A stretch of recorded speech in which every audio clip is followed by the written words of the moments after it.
I'm Bill O'Reilly. Thanks for watching us tonight. Voting against a potential president, that is the subject of this evening's Talking Points memo. The latest Fox News poll has an intriguing question. What is your biggest motivation voting for president this year? Fear the other candidate wins, 57%. Enthusiasm for a candidate, just 39%. Well, that pretty much says it all. The majority of American voters are voting against rather than for Clinton or Trump. So why is that happening?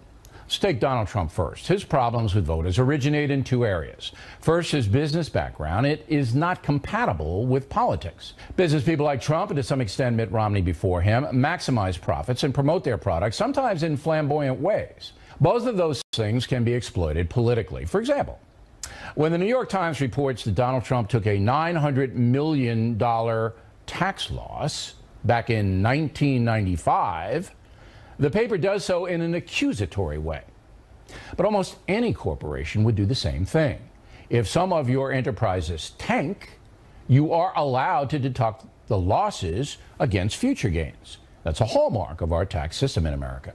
So, of course, Trump took advantage of his faltering casinos and wrote off gigantic losses.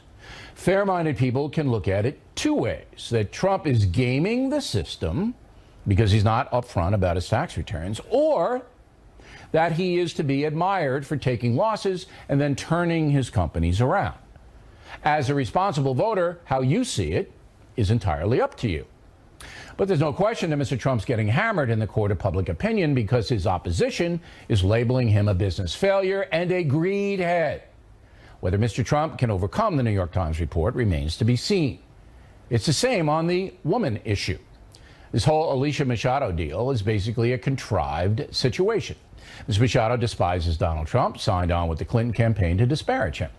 For his part, Trump does what he always does. He took a business situation, the Miss Universe pageant, which he owned, and tried to maximize publicity. So when Ms. Machado gained some weight in the 1990s, Trump exploited it by taking her to the gym and getting media attention. If you know anything about Donald Trump, that's what he does. Gets attention, sometimes crass attention. So Trump is vulnerable because of his business background and his high-profile marketing strategies. And the Clinton campaign is using that to brand him a misogynist, among other things. Of course, the press is playing along with that. Yesterday, NBC's Chuck Todd tried to lay a trap for Rudy Giuliani about the woman issue and the Clinton marriage. She was wrong to stand by her husband? No, she was wrong to attack the victim.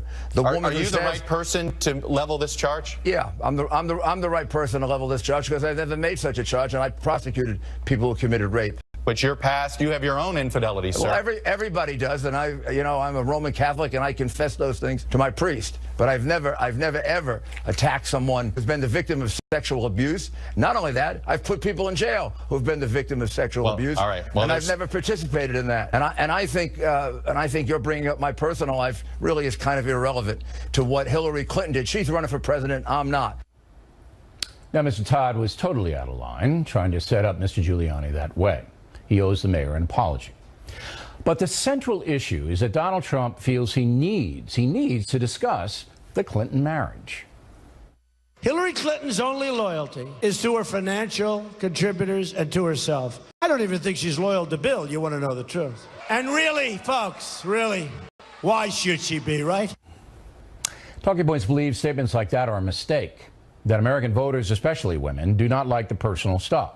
They don't like it when Rudy Giuliani is attacked. They don't like it when presidential candidates descend into the mud. Yes, if Hillary Clinton attacks Donald Trump on the woman issue, he has a right to defend himself, but he should keep it pithy. Any disparagement of any woman by Trump will drive his numbers down with women voters. And Trump needs more of them if he wants to win the White House. Now let's take a look at why Hillary Clinton is not very popular with the public these days. Her main problem stems from the perception that she does not tell the truth. There's little Mrs. Clinton can do about that. Benghazi, the emails, Whitewater, all that stuff, not going to go away. The secretary is smart to play down those questions. She'll never win on that front. Going on the defensive is not a winning political strategy. But in order to get away from the perception that she's not an honest person, she must convince Americans that she is really looking out for them. that her political vision would be beneficial to the country. In order to do that, Mrs. Clinton must talk directly to the folks. But she avoids most interviews, perhaps because of the email and Benghazi stuff. It's a catch-22. You can Google that if you don't know what that means. But Hillary Clinton has a larger problem, and that is a kind of personality quirk. We saw that the day after last week's debate. Did anybody see that debate last night?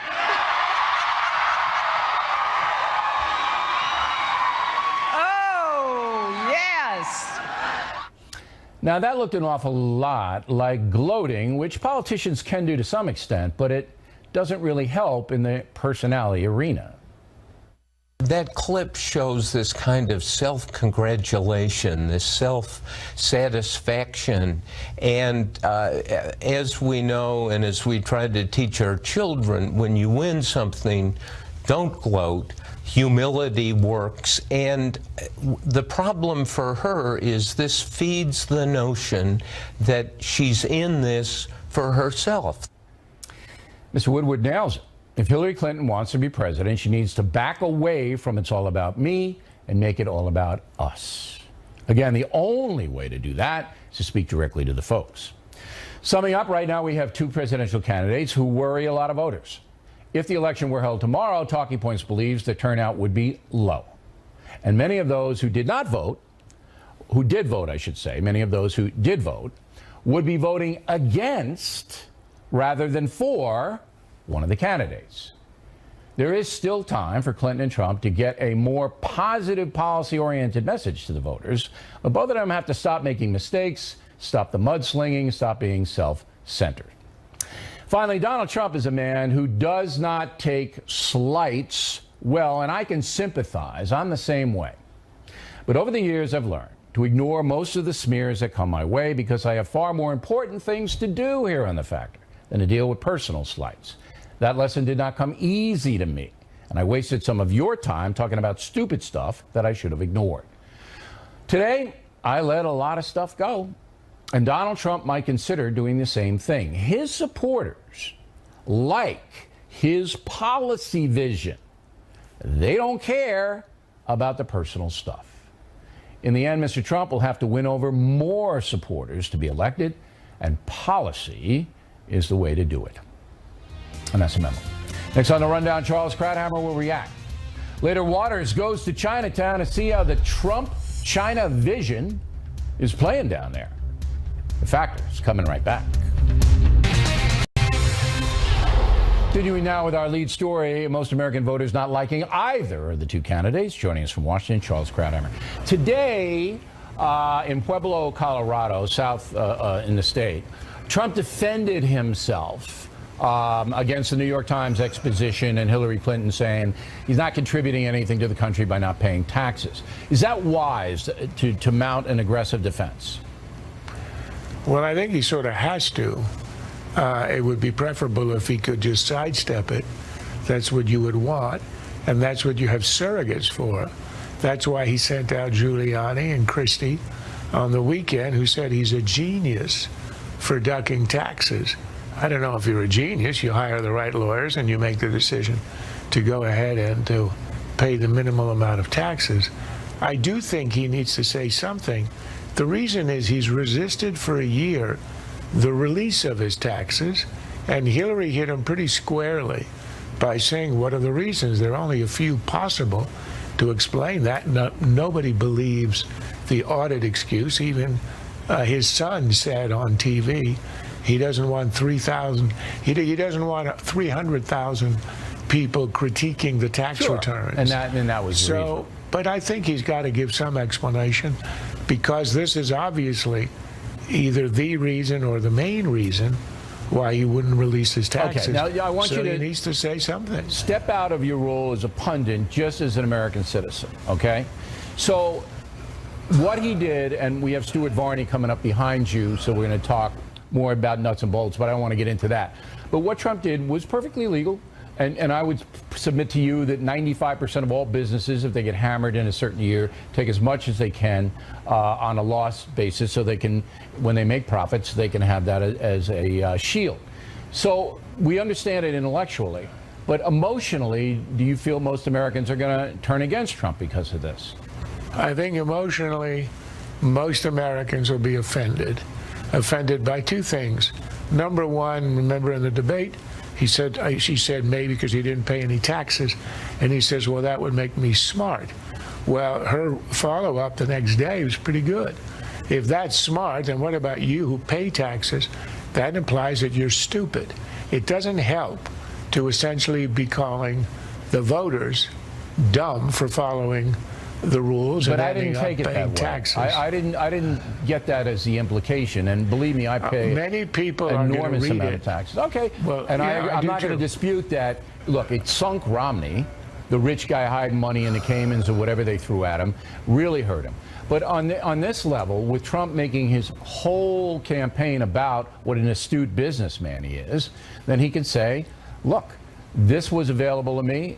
95% of corporations would do it. I did it. So why is it being rammed down my throat?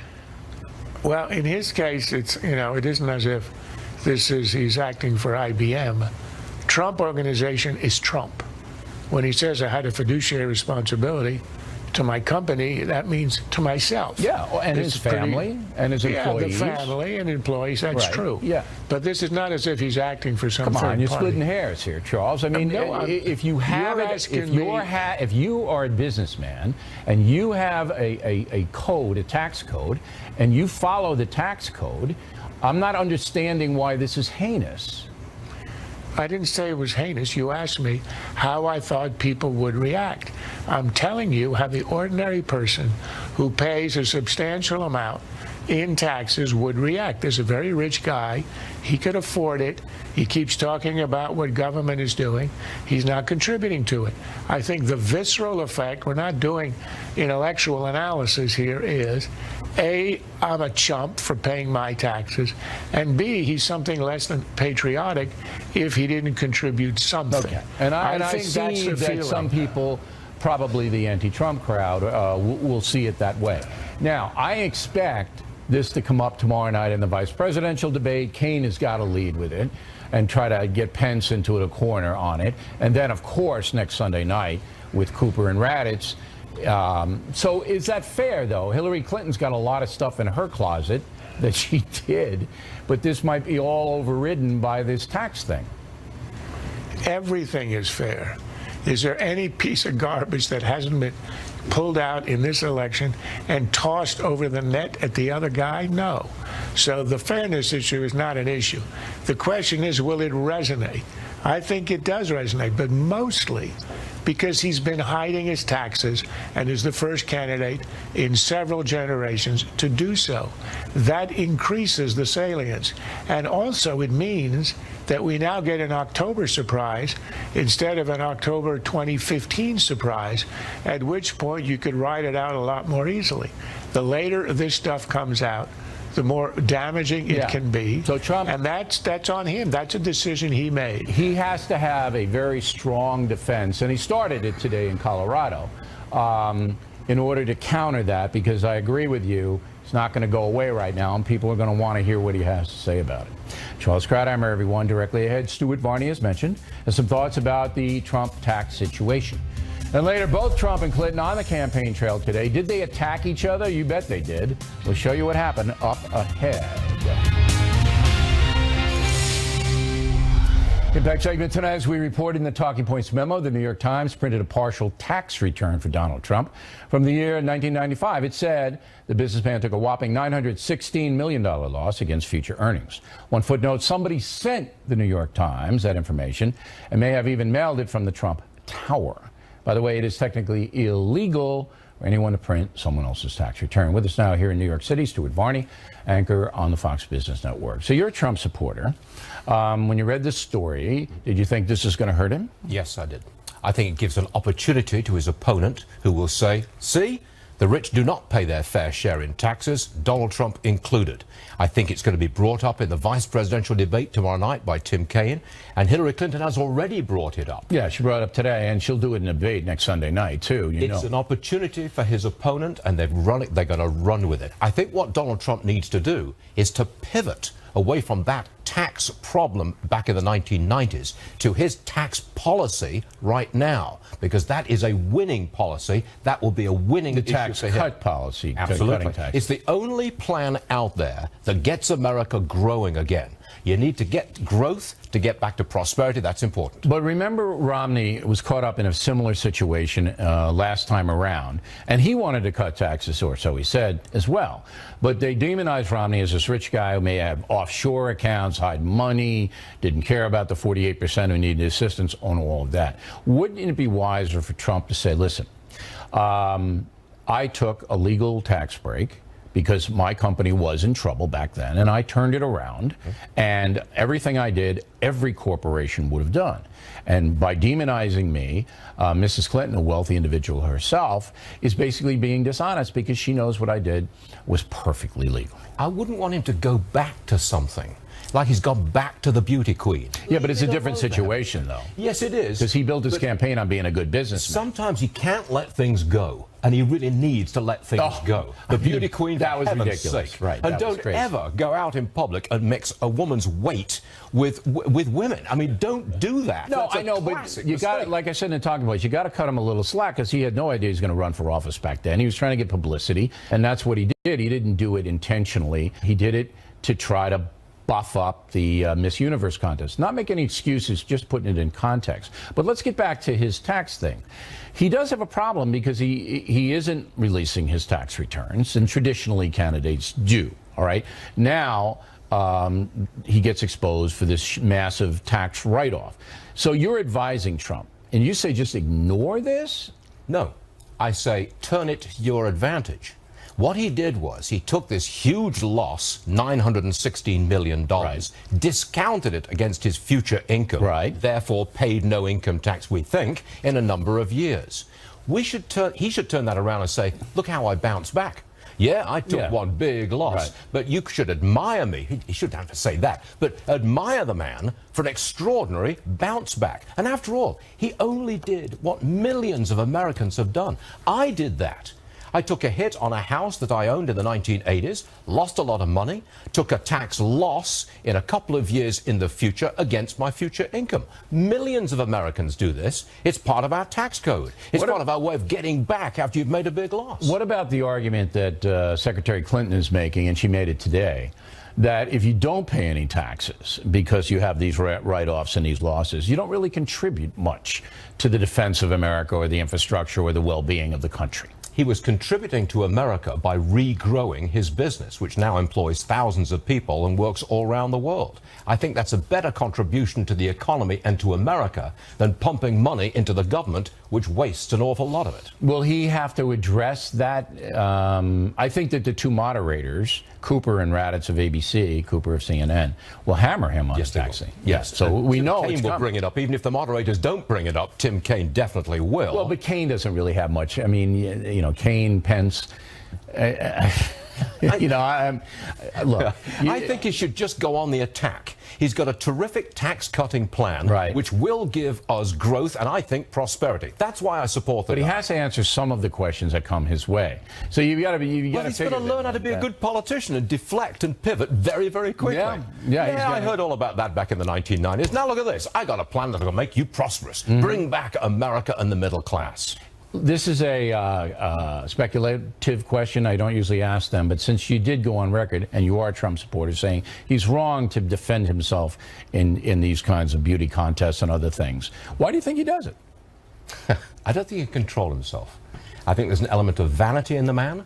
When attacked, he will punch back incessantly. See, that's always worked for him in business. Yes, but in the primaries it worked. But in politics, it doesn't always work. And in the presidential election, I don't think it works. He's got to learn how to give something up. When you've lost something, give it up. Move on. Turn positive. Pivot. All right, Stuart Varney, everyone. There he is. Plenty more Heads of Fact and moves along this evening. Does anyone care about the vice presidential debate tomorrow night? Bueller? Anyone? Karl Rove might care, so he'll be here. And Waters in Chinatown talking politics. Trump ripping on China at the debate. How's it feel to be Trump's punching bag? Forget about China. Forget about China? Yeah, this is USA. We hope you stay tuned for those reports. Campaign 2016 segment tonight. Both candidates, Clinton and Trump, running around doing events today. Here's some sound.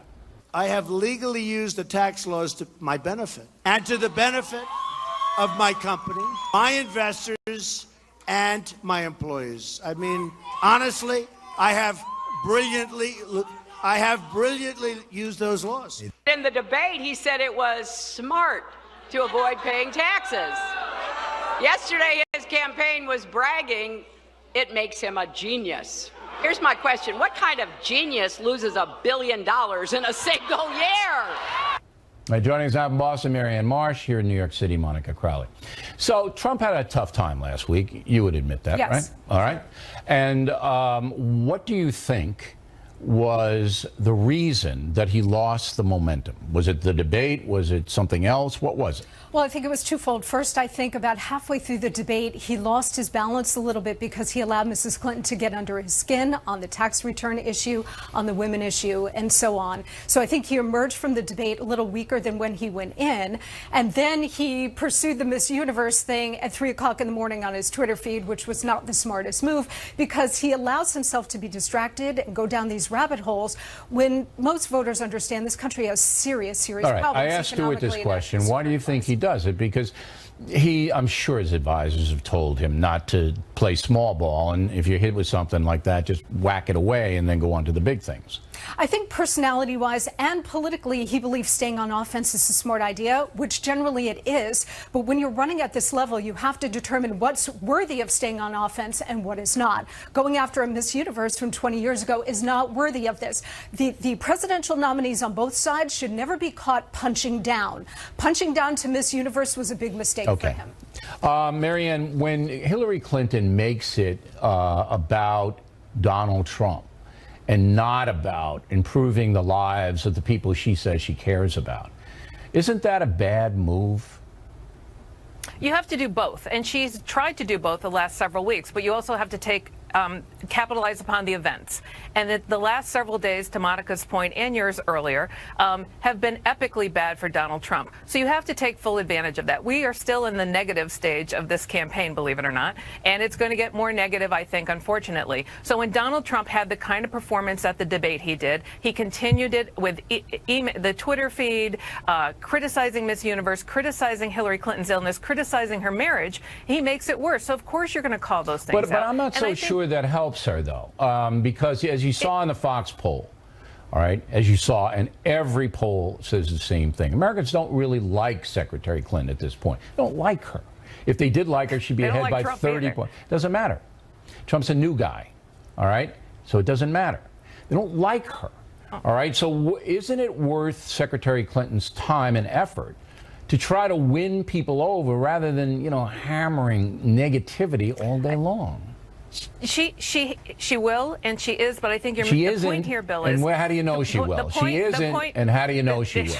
The point here, Bill, is voters' reservations about Donald Trump have to do with his temperament and bias against women and minorities. Marianne, no, and I'm not going to let you blather on. You didn't answer the question. This isn't about Trump. This is about her. Bill, right? The fact is she was in New Hampshire talking about college affordability to kids. She's been talking about jobs. She's been talking about the economy. She mixes it up. She's been doing all of that. Her headlines are all Trump's the devil. Her headlines are all Trump's the devil. That is the headline. Trump is making Trump the devil right now. All right. Period. Wait, do you get my point about Secretary Clinton? Yes, and I can tell you why she's doing it. All right, but step back out of your I like Trump, I hate Hillary posture. All right?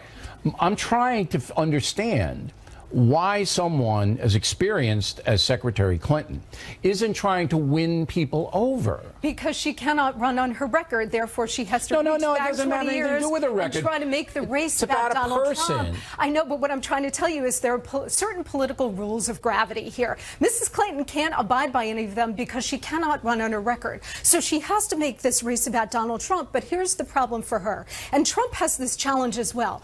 It is not enough to tear your opponent down, although you do need to do that, to Marianne's point. You also have to offer voters a positive, an uplift of some kind to vote for you rather than just the other guy. Obama did that, Marianne. I got 25 seconds, so you can close it. Obama did that. Like him or not, he was giving you that. But so far, I haven't seen it from Hillary Clinton. 20 seconds. Go. You have and you will, and she will continue to. But you have to take advantage of the events in front of you. And last point, Bill, the fact is she's moved up in every single poll, nationally and in the battleground states that Except matter. one. So if it wasn't working, she wouldn't move up in the polls. What? Except one poll. Which one? Trustworthiness Ohio? has not moved up. All right, ladies, She's winning thanks with the very much. voters. We come right back. Karl Rove on the very exciting vice presidential debate. It will be exciting, won't it? And Waters in Chinatown, moments away. Thanks for staying with us. I'm Bill O'Reilly in a personal story segment tonight. As you may know, the big vice presidential debate is tomorrow. I say big because we'd like you to watch it. But some believe it may not be big. I hope it's big. Joining us from Austin, Texas, Karl Rove. So a new poll from ABC News says 41% of Americans cannot name Mike Pence as the VP candidate. 46% don't know who Tim Kaine is. What does that tell you, Mr. Rove? Well, it tells me that tomorrow night's debate is going to be between what's his face and who's that guy. And but I still think it's going to generate a very large turnout because a lot of people, I think, are very interested in this election, and I think they want to hear from these two guys, and they're going to be, I think, pleasantly surprised. I think we'll have a civil debate with two people who come across as well-informed, thoughtful, and maybe even better spoken than their principals at the top of the ticket. Do you know if either of those two men throughout their career have ever run a Miss Universe contest? Have they? No, I don't think so. No. But Tim Kaine might have run the Miss Guatemala contest. No, he's a missionary down there. He was a missionary. I am confident that while he had no role in choosing it, that Governor Pence, as the governor of Indiana, awarded the Miss Indiana State Fair Corn Girl prize. So here it's a two-pronged sword. They're I think both are good guys and good public servants. Would you agree with that? Oh yeah, absolutely. Okay, both of them. But they're bland, and you know they're going to be echoing different things. Now, some people think that Kaine is going to go on the attack against Trump, ignore Pence, and just say, "Hey, the guy you're running with is X, Y, and Z." Do you expect that to happen? Oh, yeah, absolutely. And I expect Pence to largely ignore Kaine, except to the degree that he can lump Kaine and Clinton together, like in their support of Obamacare. They'll both try, and if normally we've seen in vice presidential debates, they occasionally will take a whack at each other to sort of, show that there's a difference between them and their principle. For example, Kaine might go after Pence and say, well, you supported the Obamacare Medicaid expansion, unlike Trump. I mean, we may see a little of that, but it's inconsequential, unimportant. I think the main thing will be, what do these people leave in the impression about the person at the top of the ticket who picked them? And I think both of these people are going to cause people to say, well, you know what? Clinton did a pretty good job. Trump did a pretty good job. In fact, some people may say, geez, why aren't these guys at the top of the ticket instead of the people that we got? All right. So you think there's going to be a substantial audience tomorrow night? I think so, not because they know who's his face and what's his name. It's because the contest has drawn so much attention. Yeah. I just think it's going to naturally have a lot of people excited about watching it. And they expect you to be moderating it. That's what they've heard. I'm getting that out on the internet as best I can. If I moderate it, it's totally different because I don't just ask questions, I debate answers. And that separates me from all the other moderators. And also, I'd be fair, which I don't think the moderators always are. On the debate thing, be careful because Candy Crowley debated that answer from Mitt Romney, so be a little careful. But I debate things fact-based, not pulling stuff out of the wind. Now, you heard the discussion between Marianne and Monica, and my question went unanswered. I guess Monica answered a little bit, saying Hillary Clinton doesn't have much of a record to run on. Yeah. But I'm seeing, a very seasoned politician in Mrs. Clinton, and I'm not seeing a lot of effort to uplift her image as a person, not as a politician. Why do you think that's not happening? Well, I think Monica might be right that she doesn't have a lot to do there with that. There's not a lot of material to work with. On the other hand, the campaign may be understanding that and say, you know what, as long as he is out there talking about Miss Universe, Miss Venezuela's weight problem, and as long as he's out there talking about the tax problem, let's not use the limited amount of positive forward-looking stuff we've got prematurely. They may be holding on to it after a moment after the second debate or the third debate where they say, wait, let's use it and use it now. They may not have a lot that they think will actually grab people and shake people up and say, this is a positive and optimistic vision for the future. But I agree with you. They got to have it. The winner is going to be the person that at the end of the day causes people to say, my future and the future of my family is going to be better because he or she is going to be the president. Let me leave you with one word of wisdom. Ready? I'm ready. One word. One. No. One You phrase said one of word. wisdom. You said one All word. right, well, I'm correcting myself. At the end of the day, there is only night. Karl Rove, everyone. Waters on deck. He goes to Chinatown because Trump is hammering China. Waters is next. Back at the book segment tonight, Waters' World. In the first presidential debate, China was mentioned 12 times, mostly in a negative way, especially by Donald Trump. So we sent Waters down to New York's Chinatown to sample political opinion. Am I supposed to bow to say hello? 你好，你好。 I like these watches. Are they hot? JC Penney 398. Do you like Donald Trump? Yes, Hillary Clinton. Basically, it's the extension of Obama. Who are you going to vote for? Clinton wife. Clinton's wife has a name. What is it? Oh man, I forget it. Snap out of it. What do you think about Donald Trump? I don't like it. He has a big mouth. He can say what he wants. It doesn't really affect me. And I don't think he's going to win, so. Trump has been beating up on China. How does that make you feel? Speak! Why don't you speak? Donald Trump beating up on China at the debate. Is it the year of the dragon? Rabbit? Who are you going to vote for? I really don't want to vote for Trump, so Hillary, So China can keep ripping us off. I guess. Now Trump wants to build a wall to keep the Mexicans out. Square that circle. I like Donald Trump. Before I was a gambler. Jackpot. Is everything made in China now? Not everything. Tell me what's not made in China. I can't think of it right now. Me neither. I'm explaining to you because you look nervous. Is China America's friend or enemy? China, America? Of course, are friends. Can you guys take care of North Korea for us? Wow, that is too much. Yikes. I guess frenemies. Frenemies. Do they call Chinese food in China just food? Do you have any traditional Chinese herbs for performance?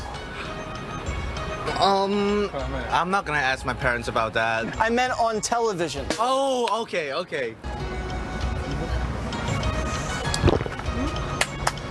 Was there a seed in that? Sweep the leg. Do you know karate? Yeah, I know. Hit my hand. That's nothing. Okay. Okay, one.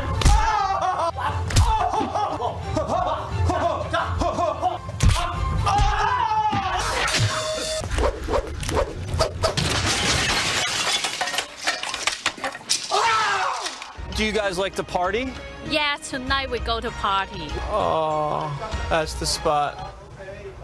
Oh God, I'm gonna get sick. Oh, God. How do they dance in China?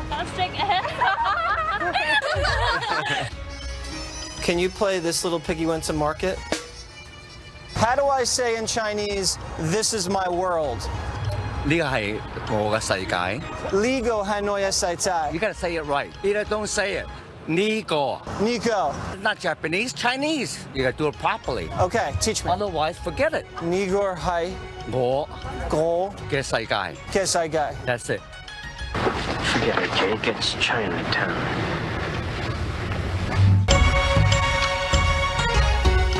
That last guy hated you. He did. Yeah, he did. One of many. But when you go down to Chinatown, it seemed like everybody's aware of what's going on. Some people say it's very insulated and they don't interact with American politics, but it looked like everybody knew what was going on. You thought people knew what was going on? Most of the people answered your questions in a direct way. A few people, the old lady, I don't think she knew. No, she didn't. They're such a polite people. They won't walk away or tell me to get out of here. They just sit there and say nothing. They're patient. They want you to walk away because they don't have anything else to do. Right, but I get paid to not walk away, so they had no idea. But you weren't. It's gentle fun, so I know we're going to get letters. It's inevitable, but it was gentle. It was all in good fun. But most of the people that you spoke with, particularly the younger people, they knew what was going on. They did. I think it was probably 60-40 pro-Hillary, anti-Trump. That surprised me. I didn't know Trump was going to do that well. Yeah. Jesse Waters, everyone. There he is. Factor tip of the day. Are you a real conservative? The tip, moments away. Factor tip of the day, defining a real conservative in a moment. But first, received an email from BillO'Reilly.com premium member Joe LaGras, who lives in Escondido, California, saying he's renewing his membership because he likes his own personal daily newscast, the No Spin News, and the message boards. Thanks for your loyalty, Joe. For the re-up, or if you sign up yourself, you get Killing the Rising Sun or any of my other books free of charge. Rising Sun remains the #1 nonfiction book in the world. Although Bruce Springsteen will challenge that, we are ready for the boss and the brawl. Thanks again for all of you who are supporting the book. Now the mail. Jerry Mulchberger, born in Texas. President Obama will not say Islamic terrorism because he doesn't want to hurt the feelings of good Muslims, but he supports Colin Kaepernick's right to disrespect the flag despite the hurt that might cause. Not quite, Jerry. Part of the president's thinking has to do with not alienating Muslim nations that the USA needs to fight the war on terror. The Kaepernick thing, largely symbolic and dying out. I think it's going to die out. Linda Reynolds, Columbia, South Carolina. O'Reilly, I think that what Brit Hume said about Hillary Clinton's facial expressions being unattractive was in context. Yet if Trump had said the same thing, you, Bernie, and Brit would have crucified him. Give me a break, Linda. Factor's coverage of Mr. Trump has been very fair from the jump. Jeff Daniels, Willis, Michigan. Brit Hume would not have said attractive had he been talking about a man. That, by definition, makes it a sexist statement. Men can be attractive too, Jeff. I don't know any, but I hear it can happen. Adam Silverman, Taipei, Taiwan. Bill, you dropped the ball. Hume meant Hillary is unattractive to voters. That's false, Adam. He was clearly talking about facial reactions in the debate. Charlie Perlow, Beverly, Massachusetts. O'Reilly, this was on our local police log. Father reported arguing with son. He wanted to watch O'Reilly. The son wanted CNN. Hope the kid didn't get arrested, Charlie, but it's a misdemeanor, so it doesn't really matter. Marie Kasserman, Lake Havasu City, Arizona. Killing the Rising Sun is exceptional. My husband's great uncle was in the Bataan Death March. Now I understand why he refused to talk about it. James Thomas, Harrisonburg, Virginia. Will Killing the Rising Sun be sold in Japan? We don't expect to be doing big business in Japan, James. But we ship there. So if somebody wants it, they can get it. Catherine McAteer, New York City. I noticed that the National Geographic Channel will be showing a documentary called Killing Reagan. Is that based on your book, O'Reilly? It's a movie, Catherine, starring Tim Matheson and Cynthia Nixon. It'll be shown on Nat Geo Sunday evening, October 16th. It's riveting. We're going to have some clips to show you before it airs. Finally, time, the Factor tip of the day. Are you a conservative person? New book edited by Fox News guy James Rosen called A Torch Kept Lit chronicles the writings of conservative icon William F. Buckley. So if you're looking for some political definition for yourself, this is the book for you. Plus, it's interesting to get Buckley's takes on a bunch of presidents, celebrities like Johnny Carson, John Lennon, and others. Also icons like Winston Churchill and Martin Luther King Jr.